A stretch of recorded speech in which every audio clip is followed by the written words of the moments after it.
5 నెలల కాలంలో 3 నెలలు మేడిగడ్డకు సంబంధించిన ఇష్యూని తీసుకొచ్చారు, 2 నెలలు ఫోన్ ట్యాపింగ్ ఇష్యూని తీసుకొచ్చారు. ఈ 2 ఇష్యూలు తప్ప తెలంగాణలో కాంగ్రెస్ ప్రభుత్వం చేసింది ఏంటంటే ఏం చెప్తారు మీరు?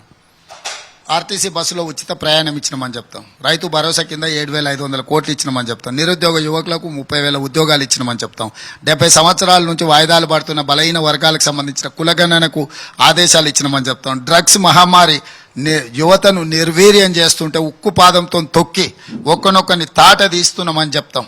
ఈరోజు ఈ రాష్ట్రంలో మీడియా వాళ్ళు ఇంత ఓపెన్గా ఒక ముఖ్యమంత్రి తాను కూర్చొని ఇంతమంది కూర్చొని స్వేచ్ఛగా ఇష్టారాజ్యంగా అరాచకంగా ప్రశ్నలు అడిగినా కూడా బాధ్యతాయుతంగా సమాధానం చెప్పే పరిస్థితి వచ్చింది. ఇంతకుముందు ఎన్నడన్నా ముఖ్యమంత్రిని మీరు కలవడం కానీ ముఖ్యమంత్రిని ప్రశ్నలు అడగడం కానీ ఎన్నడైనా చూసిండ్రా?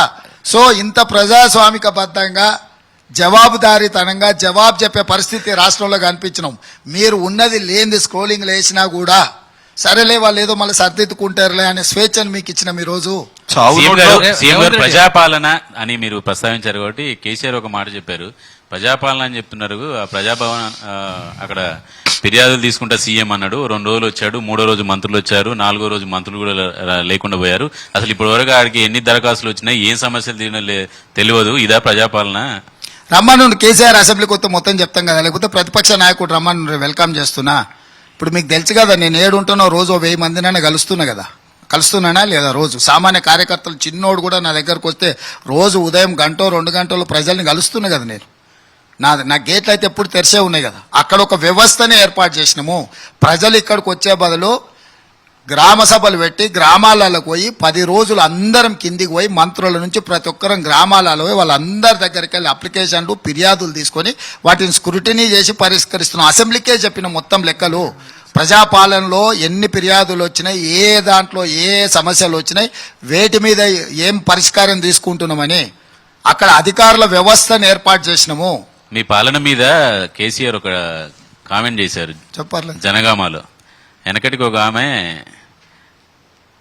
చెప్పు పర్లేదు. వెనకటికి ఒక ఆమె ప్రేమించి మరీ పెళ్లి చేసుకుందంట.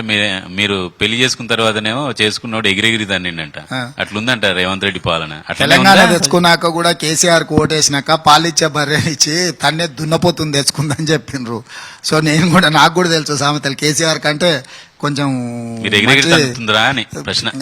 తన్నాల్సిందే కేసీఆర్. ఇన్ని తప్పులు చేసినందుకు తనకుంటే ఎందుకు కూరుకుంటాము? కేసీఆర్ను దంతే సమాజాన్ని దన్నినట్టు ఆయన ఫీల్ అవుతున్నాడు. మధ్యయుగాల చక్రవర్తులు ఏమనుకునేదంటే నేనే రాజ్యం, రాజ్యమే నేను అనుకునేది. రాజ్యం వేరు, చక్రవర్తి వేరు, రాజ్యంలో ఉండే ప్రజలు వేరు, వాళ్ళ సమస్యలు వేరు అనేది ఆయన మిస్ అయిపోయాడు. ఆయనకి ఏదైతే జరుగుతుందో అదంతా తెలంగాణ సమాజానికి అనుకుంటుండు. ఆయన చేసిన తప్పులకు ఆయన అనుభవిస్తుండు. మీరు ప్రజాపాలన అన్నారు, ఆయనేమో ప్రతీకార పాలన అంటున్నాడు. ఆయన ఏమన్నా ఆయన మాటలకు విలువ లేదు.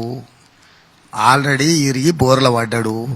ఇంకా కూడా చేశాడు. తెలంగాణ జాతి పిత అని చెప్తున్నాడు.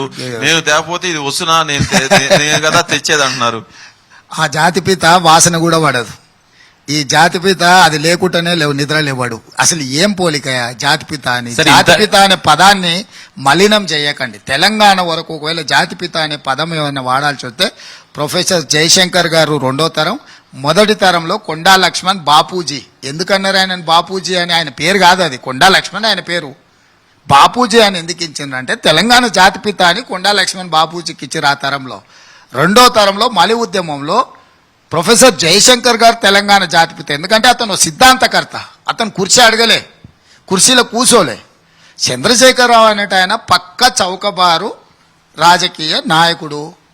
సర్పంచ్ నుంచి ముఖ్యమంత్రి ఏ పదవి వదలకుండా వాళ్ళ కుటుంబం కోసమే, కులం కోసమే వ్యవహారాలు చేసిండు.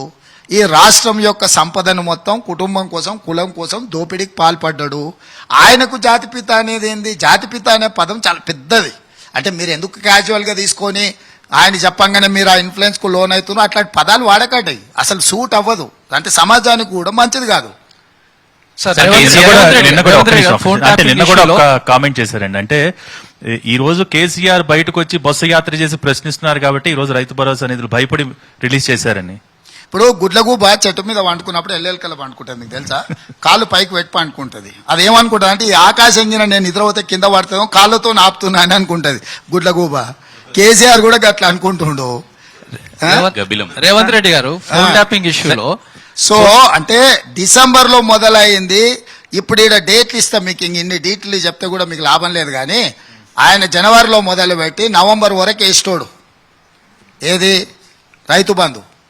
నేను డిసెంబర్లో మొదలుపెట్టి మే 6th కంప్లీట్ చేసిన. నేను ముందు నుంచే చెప్తున్నా, మే 9th లోపల నేను రైతు బంధు అనా పైసతో సహా వేస్తా.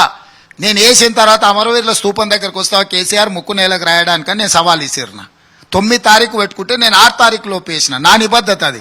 అది ఆయన కొట్లాడిన అంటాడేంది. నేను మొదలుపెట్టింది ఎప్పుడు డిసెంబర్లో మొదలుపెట్టిన. డిసెంబర్లో మొదటి ఎకరాకి వేసిన నేను 1 ఎకరము 2 ఎకరాలు 3 ఎకరాలు 4 ఎకరాలు 5 ఎకరాలు ఇట్లా విడతల వారికి వేసుకుంటూ వచ్చి 5 ఎకరాల నుంచి ఆ పైన ఉన్న వాళ్ళందరూ 4 లక్షలే. ఆ 4 లక్షలకి ఈ నెలలు వేయాలని పెట్టుకున్నాం. ఈ నెల వేసేసినాము. అది ఇక చంద్రశేఖరరావు ఆయన గొప్పతనం కింద రాసుకుంటా అంటే మంచిదే, సంతోషం. ఈ ఎన్నికల్లో కూడా ఆయన గొప్పతనం చూసి 14 సీట్లు కాంగ్రెస్కి ఇచ్చారు అనుకోండి, ఆ గొప్పతనం కూడా ఆయన ఖాతాలనే రాయండి. ఇలా కాంగ్రెస్ 14 గెలవడానికి చంద్రశేఖరరావే కారణమని. సార్, కేసీఆర్